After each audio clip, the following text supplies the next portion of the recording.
us, my dear colleagues, who wouldn't come across a situation in his or her life when we wouldn't ask ourselves, why is this happening to me? Is it always my responsibility, or is it by chance that it happens to me, or by God's providence, or by fate, or what? Don't expect answer from me. I am not an expert to say, but I would like to talk to you a little bit about the way how Augustine understands this topic, which has been scrutinized and tackled down by many scholars, and especially Shai Sun, who has recently written on Augustine's understanding of Stoic fate and free will in De Civitate Dei, which I find of particular importance in my research. The cause of the greatness of the Roman Empire is neither chance nor fate, because, as Augustine says in the beginning of his 5th book of De Civitate Dei, human kingdoms are established by God's providence. And it is precisely this book which is of importance for my research today, because it happened in 410 that Alaric sacked the Rome, and people were asking, why is this happening to us? What is this for? It's because of Christians who stopped worshipping our gods, or what has happened? And Augustine finds a better answer for that. It's always divine providence, will, and power who is responsible for this. And here you will not see very well if I move like that. So we see how Augustine, in the beginning of this 5th book, thinks of fate, fatum in Latin. And he says that fate, in his times, when people heard this word, they immediately thought of natal horoscopes or of astrological signs which governed our lives in the very moment of our birth. But, as he continues, some people think that this is independent of God's will and power. The other think that it depends on God. And I haven't put it on the slide, but apparently he says that he is not going to discuss anything with those who think that our fates are governed only by celestial bodies who do not have soul and reason, because it's simple blasphemy and nonsense. But on the other hand, he continues saying that if ever people think that God gives power to celestial bodies to decide on our lives, on our perspectives, on our careers, health, and happy or unhappy lives, that these people are really doing injustice to God. And why? Because he would deprive God of his capacity to judge human actions. It wouldn't have any sense, because God's judgment is one of the things Christianity is based on, but for Augustine it is more his misericordia, but judgment is closely connected with it. And what is interesting, on the bottom of this slide, what we see is that he comes back to astrologers, and he says, well, some astrologers, whom he called mathematici in his time, would say that it's not like celestial bodies, Venus, Mars, or other planets and stars decide on our lives, but only predict what will happen in the future. And these people are not so far from the truth, but should correct their language. And as we saw also on the previous slide, Augustine thinks that even Stoics, who think that fate can mean God's will or power, these people are not far from the truth, but should correct their language as well. Now we see, yes, that the problem is the language, the perspective we take. Is it that we all see things differently, or that we don't use common language, or where is the problem? The next slide will show us how Augustine treats this problem in chapter 9 of his book 5 of the Civitate Dei, where he summarizes all important aspects or opinions regarding the faith. Stoic faith, represented first of all by Seneca, whom he owed a lot in his professional life and in his philosophy, would say that faith is the chain of actions, of causes, and that God stands at the source of all these chains of causes. Good. So Stoics were not so far, although they use different language. But on the other hand, Cicero and his perspective was criticized a lot by Augustine, because Cicero, especially in his treatise De Fato on faith, which hasn't been preserved in its totality, and which Cicero wrote in the end of his career, better to say, in the end of his life, 44 BC, there Cicero criticizes all Stoic view of faith, saying that if the faith and God, who stands at the source of the faith, or at the beginning of all causes, governs everything in our lives, we don't have any free will. And it means if we don't have free choice of will, we are not responsible for any of our actions. We are not responsible for good or for evil, for nothing.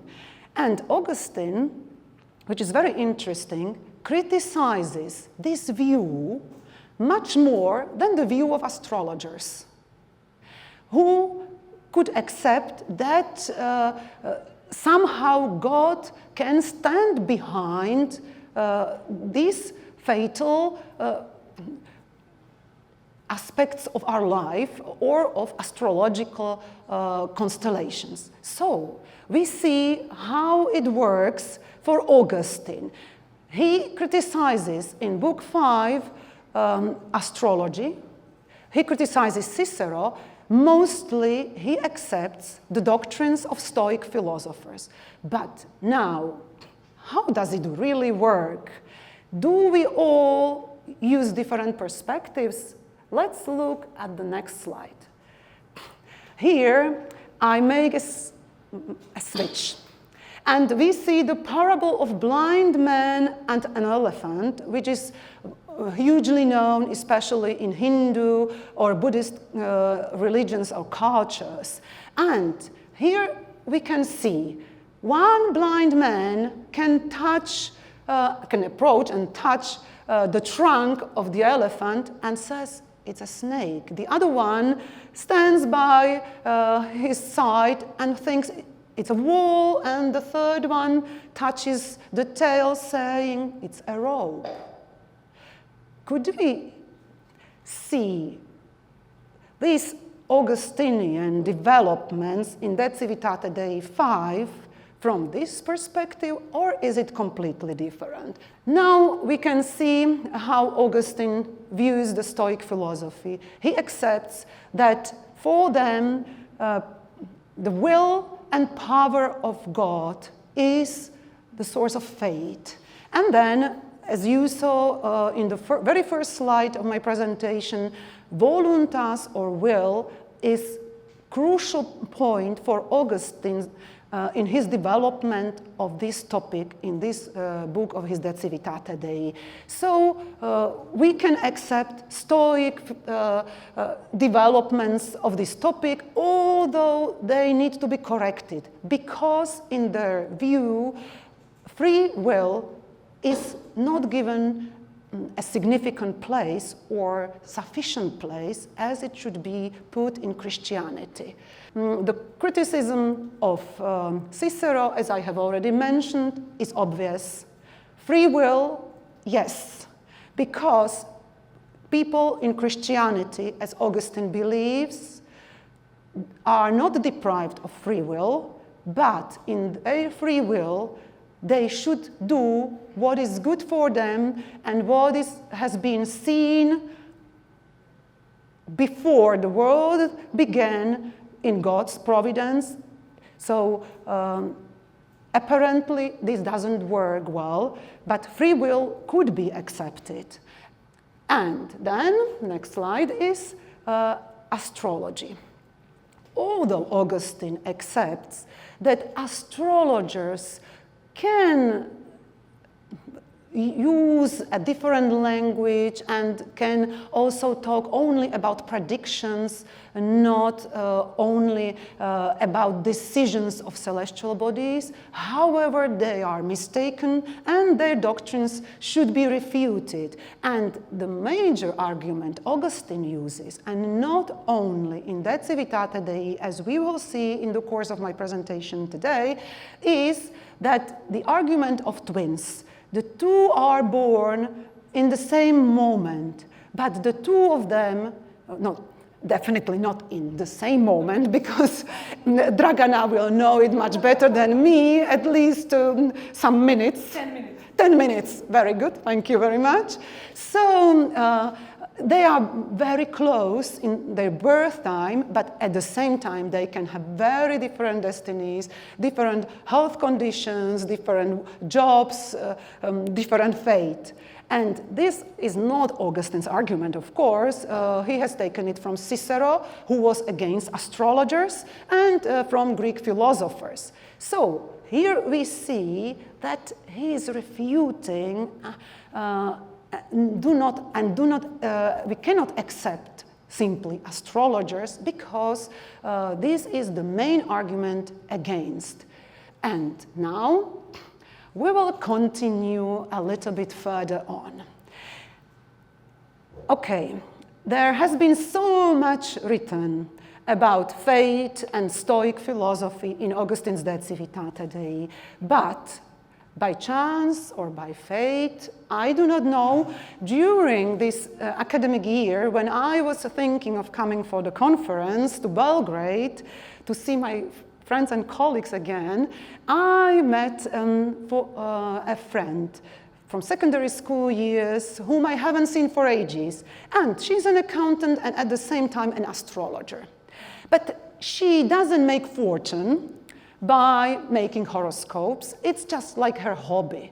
And I asked her, why do the people come to you to ask for a natal horoscope, mostly? And the answer was, you know, they usually want to know whether they will be rich and successful in their career, whether they will have happy lives. And I said, and if ever the stars do not say that, do not predict that, what then? I cannot say it openly. And this conversation, to be honest, helped me to choose the precise direction of my today's talk.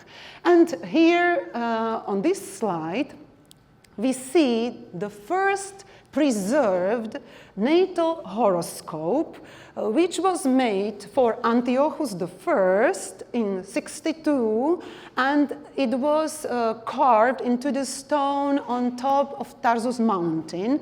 And it is a lion who has a sickle or a crescent under his neck, as you can see, and then the constellation of Leo, apparently, as you can see also on the bottom of the right side.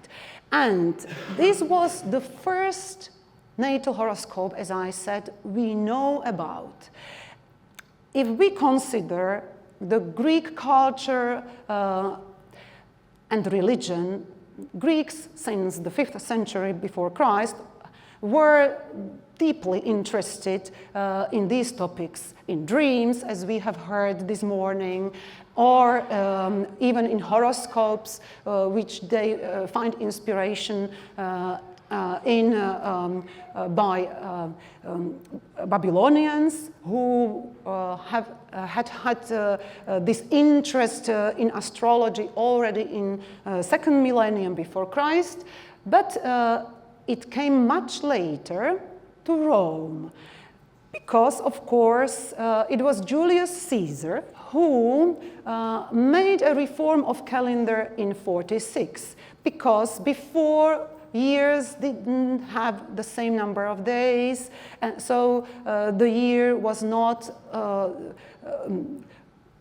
always as long as the previous year. So apparently natal horoscopes, genetliaci, couldn't have had so much success. But with Julius Caesar, something interesting happens. The citation from Plutarch's Bioi Paralleloi, which we have on the slide, we do not learn that Caesar had his natal horoscope, but we see that there was a seer who predicted bad things happening to Caesar on of March 43. And apparently this happened, that he died on the way to the Senate house.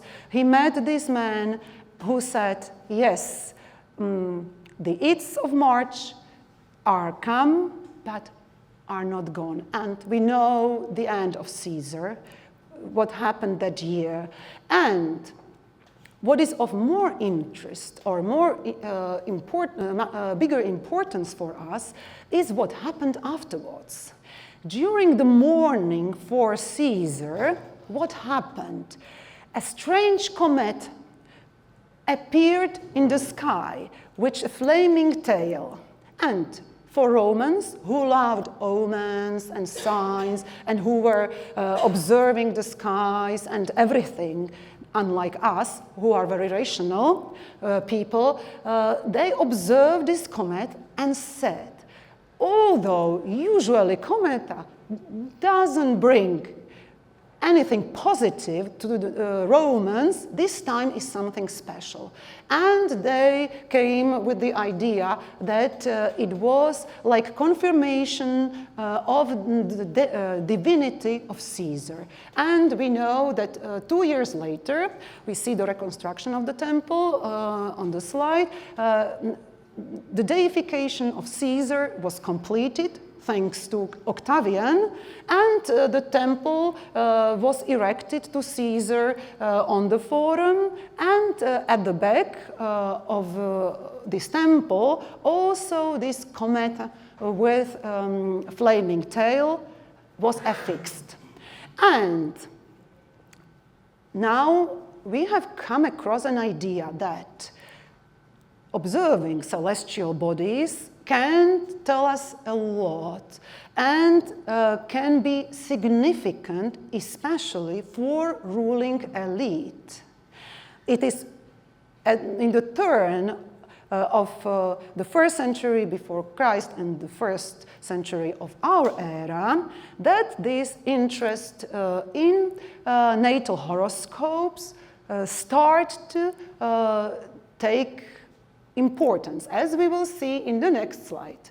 And in tabloid press of antiquity, please let me say it in this way, in Suetonius's Lives of Caesars, we can read about Augustus, about Octavianus Augustus, how he was raised to power, and it was precisely by predictions of a fortune teller or of an astrologer, better to say, who predicted him in Apollonia, Illyria nowadays, who predicted him fantastic future, not only to Agrippa, but also to Augustus. Although Augustus didn't want to say his date of birth because he was afraid, of course, of what would be said to him, but finally agreed to that and saw how wonderful career was awaiting him in the future, he was pretty much convinced of his position in society. Although he was saying that I am a princeps, the first among the equals, in reality, what we see on the coins, we see him very often crowned with laurus, leaves, which symbolizes a kingship. And we can see his coin where he writes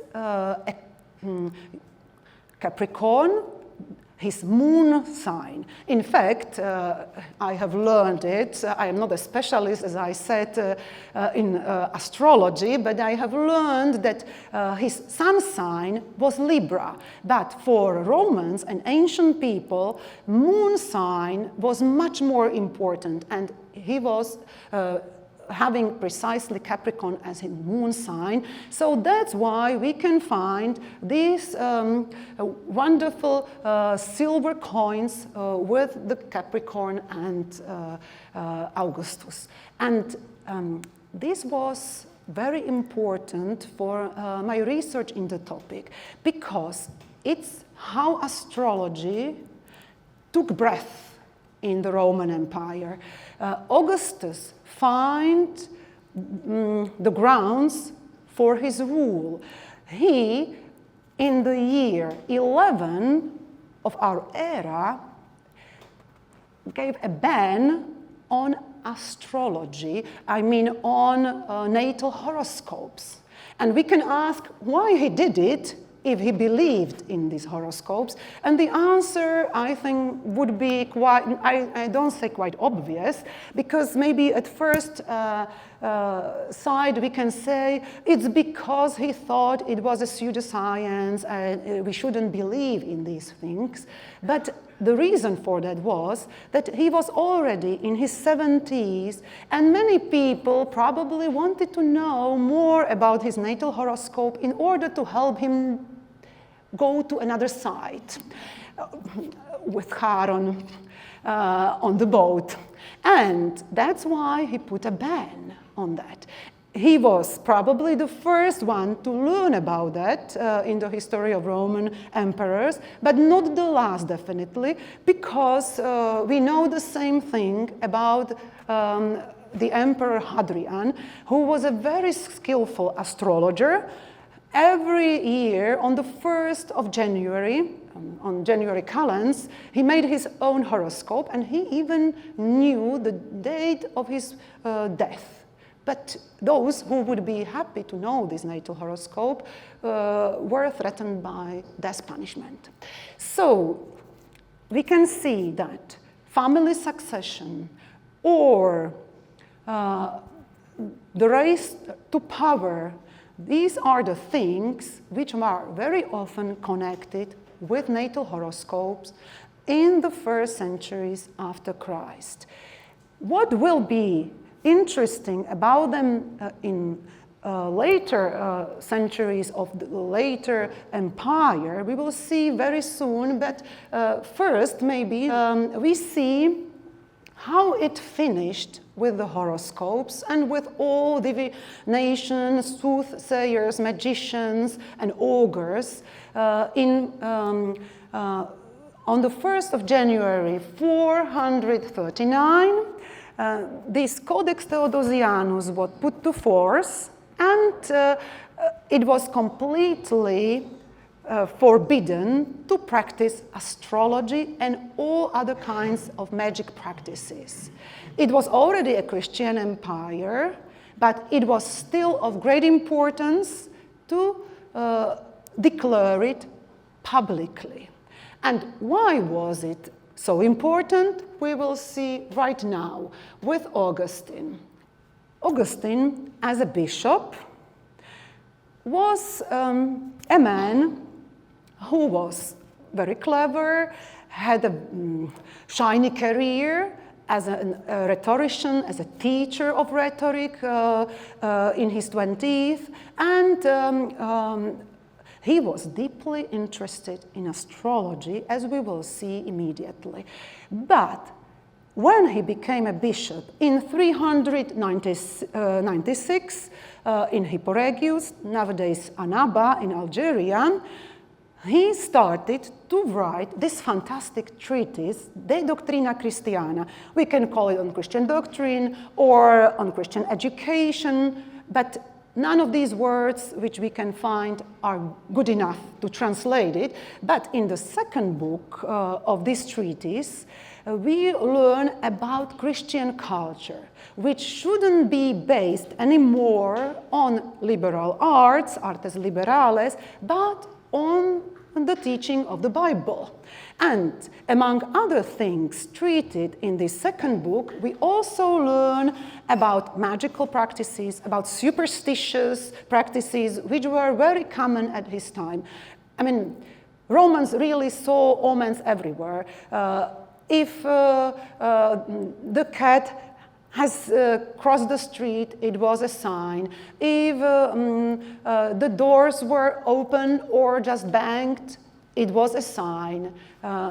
Everything was a sign for them. So Augustine warns his believers who would read his treatise against these practices. And among other things, he also criticizes astrology. That was very popular, not only among rulers of the time, but among common people. We can understand that also among those who were illiterate and had no public prestige as he used to have before. And he says that although it's not connected with worshipping idols, it should be rejected because it doesn't promote Christian faith, because people would worship Mars, Venus, and other stars more than their creator. And now we come back to his confessions. I mean, you might have an impression that what he tells us, what he recounts us in his confession, preceded the Doctrina Christiana, but in fact, Augustine started to write this treatise, or these 13 books on his confessions, only a year or two later than his first 3 books of the Doctrina Christiana. And in Book 4, he spent some time talking about astrology. And we can find in his citations that for him astrology was very important, that he didn't only consult astrologers, but he himself learned to make natal horoscopes. And he was pretty good at it, and we do not know, there are also loads of books written or articles on the topic, but no one can say when precisely he started to be interested in this. But I guess it was very soon when he started to teach rhetoric, to work in the court as a lawyer, defending the causes, etc., etc. And one word which is interesting for me, why he rejects astrology, because we will see that he's not certain. He has an impression that many times these horoscopes tell the truth. But how is it possible? Because celestial bodies don't have reason. But he has this problem. But he says that for the reasons of pride, I was consulting astrologers. He wanted to be successful. And for his success, he was searching for the answer of astrologers. As we see on this slide, he met one older man called Vindicianus, who was a medical doctor, and asked him why horoscopes are true. And the answer, the best answer ever Vindicianus could give to Augustine was, it was by chance, which is very common and spread in the nature. Augustine does not believe in chance, but maybe this was the best way how to persuade himself that it's not good. we will see some more implications. So definitely, when he becomes a Christian in his 30s, when he is baptized in Milan, he gives up astrology forever. And he starts not only to reject it, but fight against it. And we will see how he supports his argument. In Book 7 of his Confessions, again, we find similar topic tackled down again. And here, again, as we saw in one of the first slides, he uses the argument of the twins born in the same time. He, this time, mentions the twins from the book of Genesis, like Esau and Jacob, who had very different destinies. And he says that, yes, this is the argument we should all obey, and this is the most rational argument against astrology, although it often brings us true information. And I was interested, okay, the Doctrina Christiana, Confessions, or De Civitate Dei are his famous, most important treatises. But what about his preaching activity? Because I've been dealing with Augustine's preaching for years. So I looked up a little bit in his exegetical homilies on the Gospel of John, and I found some interesting findings there. And he says that pagans go to see fortune tellers and astrologers because it's normal for them, and they don't worship real God, and they do it openly.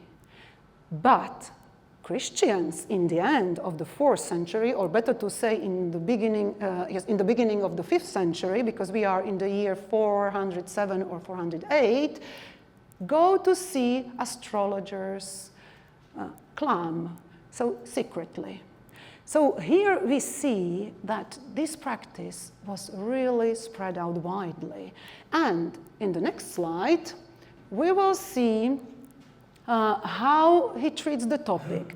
I didn't want to make it too long, so I have skipped some other citations from this homily, but they are of great interest to me because he uses his arguments not only against astrologers, but also against heretics of his time.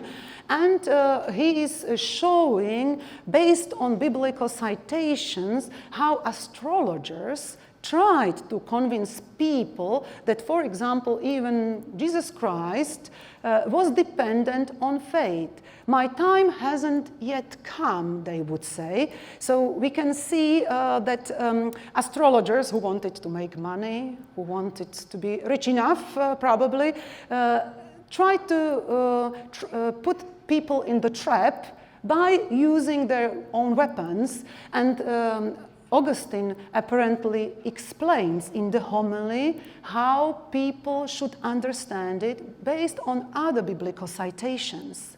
So we can see that in his preaching we find examples of his refusal of astrology put in the words which are acceptable and understandable also to a more educated audience. On the next slide, we will see how he understands it even better. In homily 10 on John's Gospel, Augustine would say to us, based on prophetic words from the prophet, that sins can be accumulated and become as a long rope, which we can be entrapped by. And he says, you commit a theft, and instead of accepting what you have done because you have committed a theft, it's a kind of crime, you go to consult the astrologer to see what will happen, whether you will be put to prison or not, and you commit another sin, so it's the second sin. Then you revile your bishop who scourges you, it's the third sin, and then you say, I'm not going to be a Christian anymore. I'll join the party of Donatus. It was the schismatic church of his time in the north of Africa. And it's the fourth sin. And like that, the rope is becoming longer and longer. So here we see that what astrology does, instead of taking one's responsibility for one's actions, it promotes all bad consequences in Christian lives. And Augustine, as a bishop, had to fight it. So, to put it shortly, based on what I have read in his homilies and in his treatises, I find that although sometimes Augustine is not clear enough that for him astrology is not completely meaningful. Why? Maybe because he doesn't want to acknowledge it, or maybe because he didn't want to make it longer in his confessions. I do not know. I am not searching for the answer of this kind, but I find four reasons to fight against astrology. It's theological objection or theological objections.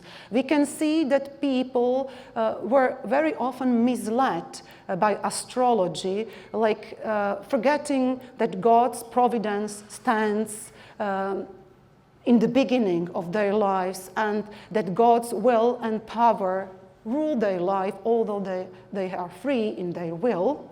So this is the theological objection. Then logical inconsistencies. It's what I have already mentioned. Celestial bodies do not have reasons and do not have souls, so how can they decide? Then we have empirical experience based on this argument of twins born in the very same moment, for example. So it doesn't work. And the last, and I think for a Christian bishop, as Augustine was, a very important point was moral implications, which means that for him, people would lose responsibility for their actions. And that's what he couldn't accept in his life. Coming back to De Civitate Dei 5. Here again, we have a citation from this book where he makes a recourse to Stoic philosophy, and here we see why, although Stoics did not use the same language, and very often we could be in polemic with them about the fate, which people cannot avoid, was so dear to Augustine. And he uses the Stoic sentence, it's the sentence by Cleanthes, the Greek philosopher, but taken by Seneca, which is famous and known to each of us, I believe, and it's volentem fata ducunt, nolentem trahunt. So here, Augustine tries to convince his readers that God's will is the source of our freedom and of our fate, and if we cooperate with God's providence and with his will, with his voluntas, we will not be misled in our lives. So that's why volentem fata ducunt. And I put on the bottom of the slide another sentence by Seneca, it's from his De Beata Vita, which I like, where he says that Deo parere libertas est. To obey God is freedom. So it's in line with the first citation I have mentioned before, and we have come to the end, and the last slide, it's just the English version of the very first sentence I mentioned. If we should talk about fate, then we should attribute it to the weaker of the two parties, and will, voluntas, to the stronger who has the weaker in his power. So here Augustine clearly says that the will of God is our fate. Thank you for your attention.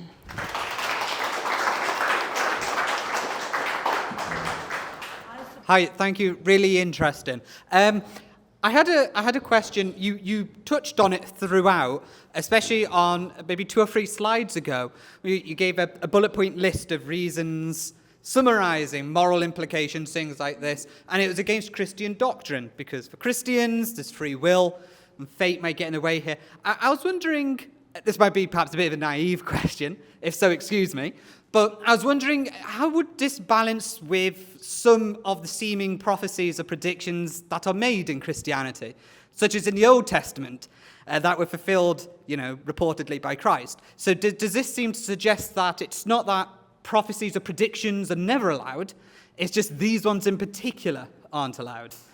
Thank you I was very wondering how that much. balances. Thank you. It's precisely the thing Augustine is talking about in the chapters of De Civitate Dei I have mentioned. And he uses this argument of prophecies to confirm God's foreknowledge of things, that he knows everything, and he is not a part of time, so he knows everything, and the prophets are given this knowledge by God. So that's it, that prophecies are okay because they just confirm God's foreknowledge and his will. So, it's a problematic thing. I would be talking too much, because Augustine, after finishing his De Civitate Dei, finally comes to his doctrine of predestination. And this is not a very happy part of his teaching, but prophecies definitely confirm God's foreknowledge and omniscience. Thank you for your great talk. I have a question about the relationship between St. Augustine and the Stoics. So one of the reasons why you said Augustine is kind of against the Stoic view on fate is because the Stoics don't really accommodate for free will. But then I'm wondering, can you say a little bit more about how Augustine actually understood free will? I mean, we know how the Epicureans try to do that in their debate with the Stoics, but I'm just wondering, what was Augustine's sort of deeper thinking about this? What are the assumptions or philosophical foundations for that, if he had any? And then on the other hand, just very briefly, a follow-up question. I'm confused a little bit. So in the end, is Augustine a Christian fatalist in the end? Or does he believe that there is robust free will, which kind of, in my mind at least, doesn't really go along with some strong determinism or fatalism? Thank you very much for your good questions, very good questions. Yes, I think in the end of his life, he's a kind of fatalist. As I mentioned just before, he comes to the doctrine of predestination, because for him, he believes in God's mercy and in God's judgment, but for him, it's very hard to understand why certain people would accept God, would obey his will, and why others not. So finally, in this way, it's like God knows everything before the world starts, so he knows even if I accept him and will be saved or not. But at the same time, he says, we still have free will, which means that we can and we should find the ways God has prepared for us. But we still have the right to say no. I think with the combination of Augustine's understanding of free will and predestination, it doesn't work perfectly in the end of his life. That's what I have said. But it's his understanding of free will. So we have free choice, but I mean, if God, in his foreknowledge, knows that we will accept him, he will give us strength to decide in our free will in accordance with his way he had prepared for us. That's it. With his gratia. Yes, that's it. with this gratia. For example, you can consult his later work from 426. It's the Gratia ad libero arbitrium, where precisely he says in paragraph, I think 21, something like that, you can check it, where he says, yes, we are, God knows what will happen to us in the future, whether we will be saved or not, but still gives us this free will. Yes. Thank you. I want to thank you once again.